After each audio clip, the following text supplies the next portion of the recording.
بسم اللہ الرحمن الرحیم۔ شروع اللہ کے نام سے جو بڑا مہربان اور نہایت رحم والا ہے۔ دوستو، آج کی اس ویڈیو میں ہم ایسی بے مثال دوستی کا ذکر کرنے والے ہیں کہ آپ نے شاید ہی ایسی دوستی کہیں دیکھی ہو۔ کہتے ہیں کہ ایک زمانے میں ایک بہت ہی امیر نوجوان تھا اور اس کے والد لال و جواہر کی تجارت کیا کرتے تھے۔ اپنے خلقہ دوست و احباب میں اس کی بات چلتی تھی اور وہ اپنے دوستوں کے ساتھ انتہائی ایثار و محبت سے پیش آتا تھا۔ بدلے میں وہ بے مثال انداز میں اس کی عزت و احترام بھی کیا کرتے تھے۔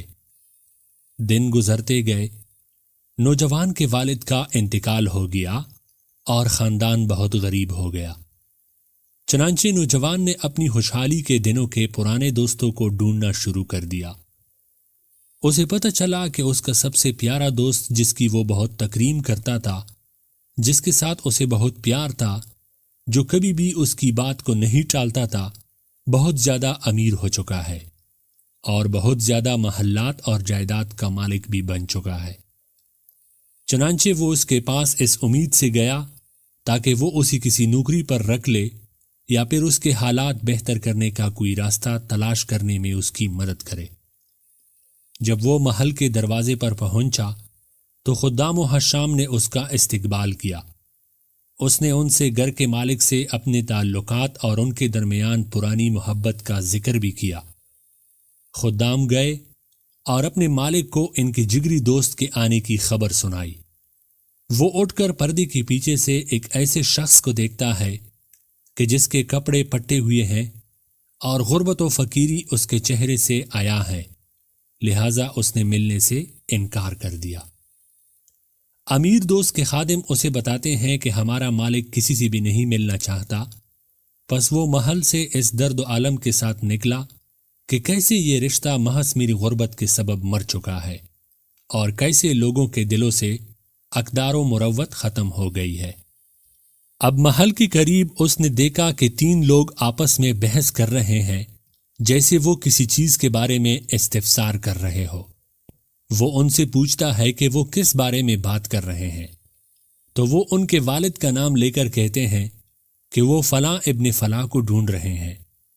اس نے ان سے کہا کہ وہ تو میرے والد ہے اور بہت عرصہ پہلے فوت ہو چکے ہیں، جس پر وہ بہت افسردہ ہوئے اور وہ اس کے والد کی خوبیاں بیان کرتے ہوئے کہتے ہیں کہ اس کے والد لال و جواہر کے بہت بڑے تاجر تھے۔ ہمارے پاس مرجان کے قیمتی ٹکڑے ہیں جو اس نے امانت کے طور پر ہمارے پاس چھوڑے تھے۔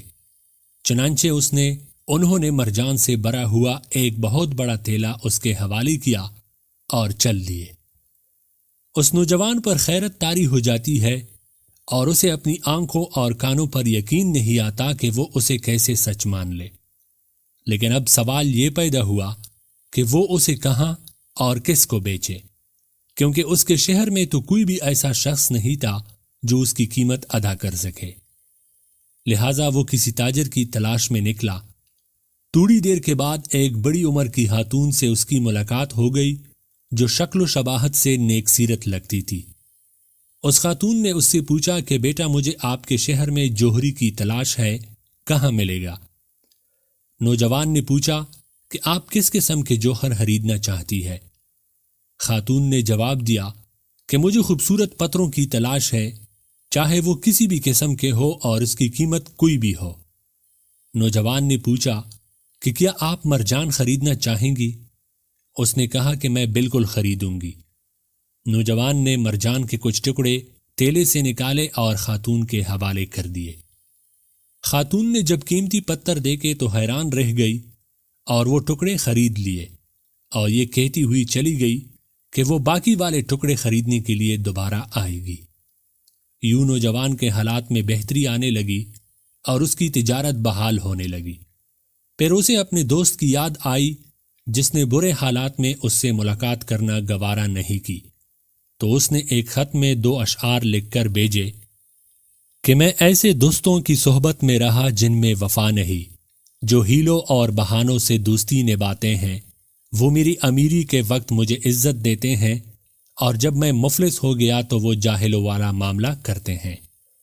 جب اس کے دوست نے یہ اشعار پڑھے تو اس نے جواب میں 3 اشعار لکھ کر بھیجے کہ جہاں تک 3 لوگوں کی بات ہے جو محل کے باہر ملے ہیں، وہ کوئی حادثہ نہیں تھا بلکہ ایک چال تھی۔